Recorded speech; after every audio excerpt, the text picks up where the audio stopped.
कथेचं नाव आहे एका अनोळख्या वाटेवरून.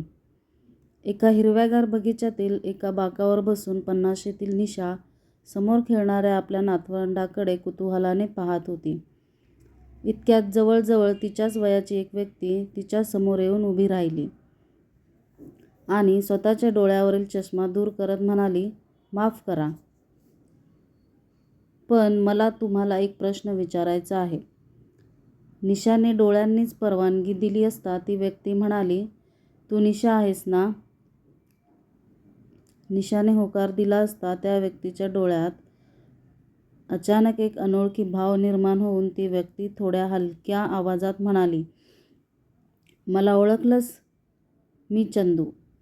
चंदू हे नाव ऐकताच निशाच्या डोळ्यात अचानक काजवे चमकले आणि बसल्या जागेवरच ती ताडकन उठून उभी राहिली आणि क्षणभर चंदूकडे पाहिल्यावर पुन्हा हळूहळू खाली बसली. क्षणभर काय बोलावे आणि काय बोलू नये तेच तिला सुचत नव्हते. पण स्वतःला सावरत जागा करून देत तिने हाताने चंदूला आपल्या शेजारी बसण्यास खुणावले.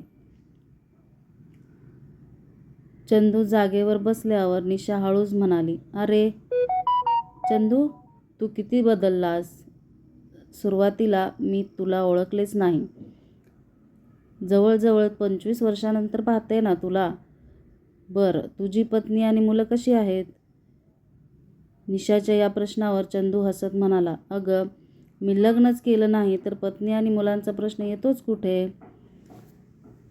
असं एकाकी जीवन जगण्याचा तुला कंटाळा कसा आला नाही रे?" निशाच्या या प्रश्नाला उत्तर देत चंदू म्हणाला, "तुझी आठवण होती ना माझ्यासोबत.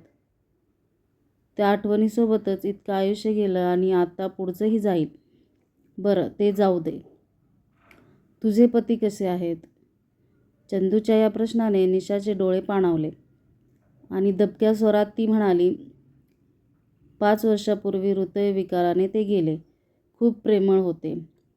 लग्नानंतर त्यांनी मला इतकं प्रेम दिलं की त्या प्रेमाने मी तुला कधी विसरले ते माझे मलाच कळले नाही. आता मुलं मोठी झाली, सुना आल्या, नातवंडे झाली. आता नातवंडासोबत खेळण्यात वेळ कसा निघून जातो काही कळत नाही." इतक्यात निशाची नातवंडे खेळून आली आणि निशा त्यांना घेऊन घरी गेली. चंदू तेथेच बसून जाणाऱ्या निशाकडे पाहत राहिला. चालताना निशाने एकदाच मागे वळून पाहिले आणि ती गोड हसली. जणू ती उद्या पुन्हा भेटण्याची सूचनाच देत होती. निशा दिसेनाशी झाल्यावर क्षणभर चंदू आपल्या भूतकाळात हरवून गेला. त्याचा भूतकाळ त्याच्या डोळ्यासमोर पुढे सरकू लागला. चंदू आणि निशा त्यांच्या लहानपणी पुण्याला शेजारी शेजारीच राहत होते. दोघं एकाच शाळेत शिकत होते. शालेय शिक्षण पूर्ण झाल्यावर निशाने कॉलेजात जायचे टाळले. पण चंदूला मात्र पदवीधर होऊन एखादी चांगली नोकरी मिळवायची होती. मधल्या काळात निशा आणि चंदूच्या मैत्रीचे रूपांतर प्रेमात केव्हा झाले ते त्यांना देखील कळले नाही. त्यांच्या प्रेमाची गाडी अगदी सुसाट चालली होती. एकमेकांना लपून भेटणं, प्रेमपत्र लिहिणं, प्रेमाच्या आणाभाका घेणं, रुसणं, हसणं, फुगणं सारं काही व्यवस्थित सुरू होतं. पण देव जाणे कोठे माशी शिंकली आणि चंदू आणि निशाचं प्रेम प्रकरण निशाच्या घरच्यांच्या कानावर गेलं. त्यांनी ह्यांच्या प्रेमाला कडाडून विरोध केला. कारण चंदू निशापेक्षा हलक्या जातीतील तर होताच, त्याशिवाय तो कामाधंद्यालाही नव्हता. निशा मात्र पळून जाऊनही चंदूबरोबर लग्न करायला तयार होती. पण चंदूला ते मान्य नव्हतं. या दरम्यान चंदूचं शिक्षण पूर्ण होऊन त्याला मुंबईला चांगली नोकरी मिळाली. नोकरीनिमित्त चंदू मुंबईला गेल्याच्या संधीचा फायदा उचलून निशाच्या घरच्यांनी निशास जराही चाहूल न लागू देता अचानक पुण्याहून रत्नागिरीला स्थलांतर करण्याचा निर्णय घेतला. रत्नागिरीला जाताच निशाच्या नातेवाईकांनी निशाचं लग्न जबरदस्तीने मुंबईतील एका श्रीमंत मुलासोबत करून दिलं. महिन्याभरानंतर चंदू पुण्याला माघारी आला असता त्याला सारी हकीकत कळली. पण तोपर्यंत खूप उशीर झाला होता. चंदूने स्वतःला सावरलं, पण त्या क्षणी आयुष्यभर अविवाहित राहण्याचा निर्णय घेतला, ज्यावर तो आत्तापर्यंत ठाम राहिला. ठरल्याप्रमाणे दुसऱ्या दिवशी निशा नातवंडा घेऊन बागेत आली असता चंदू अगोदर तिची वाट पाहत तेथे बसला होता. त्याने आठवणीने आणलेले चॉकलेट्स निशाच्या नातवंडांना दिल्यावर ते आभार मानून खेळायला गेले. निशा तेथेच खाली गवतावर बसली असता चंदूही खाली गवतावरच बसला, पण तिच्यापासून थोडा दूर बसला. चंदूच्या दिशेने पाहत निशा म्हणाली, जया कशी आहे? चंदू म्हणाला, ठीक आहे. तू पुण्याहून गेल्यावर 2 वर्षांनी जयाचं लग्न महेशसोबत झालं. महेश तोच ना, किती प्रेम करायचा तिच्यावर, पण बोलायची हिंमत मात्र कधी करत नव्हता. अगदी तुझ्यासारखी. निशा थोडी उत्साहानेच बोलत होती.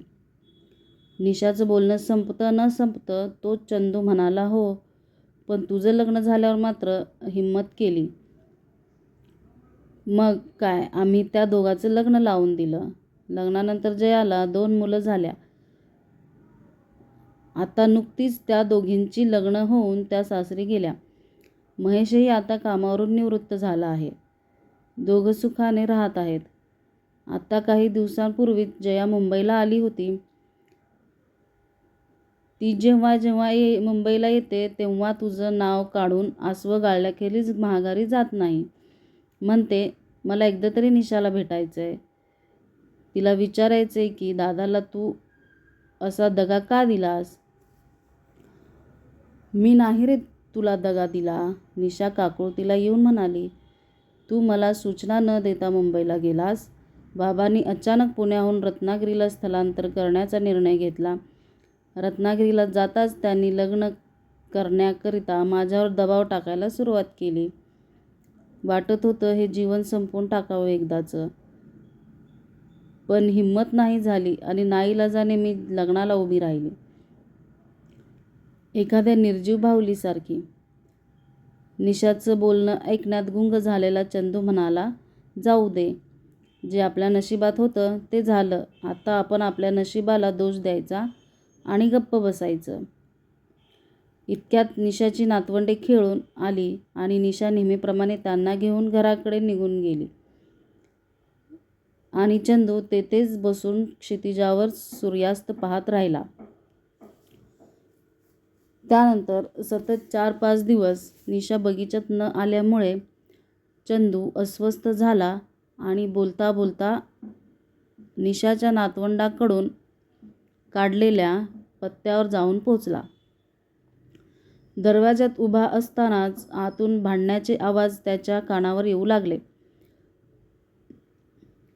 आई, तू वृद्धाश्रमात राहणार की नाही? तुला समजत कसं नाही आम्हाला तुझ्यामुळे किती त्रास होतो?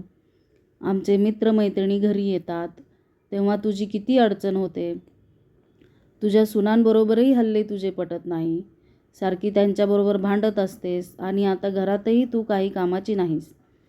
गेले 4 दिवस मी तुला समजावतोय तरी तू वृद्धाश्रमात राहायला तयार होत नाहीस. आता जर तू तयार झाली नाहीस तर तुला ओढूनच घेऊन जाईन. हे ऐकून चंदूने हळूच दरवाजा ढकलला. तोच मुलाने ढकललेली निशा चंदूच्या पायावर येऊन कोसळली. चंदूला पाहून सारेच स्तंभित झाले. खाली कोसळलेल्या निशाकडे पाहत चंदू म्हणाला, प्राण्यांवरही माणसाप्रमाणे प्रेम करणारी, प्रेमाची साक्षात जिवंत मूर्ती असणारी तू या जनावरांमध्ये राहण्यापेक्षा माझ्याबरोबर चल. म्हणत चंदूने निशाच्या दिशेने हात पुढे केला. त्याने पुढे केलेला हात क्षणभर विचार न करून निशाने धरला आणि एखाद्या विद्रोही व्यक्तीसारखी ती उठून उभी राहिली.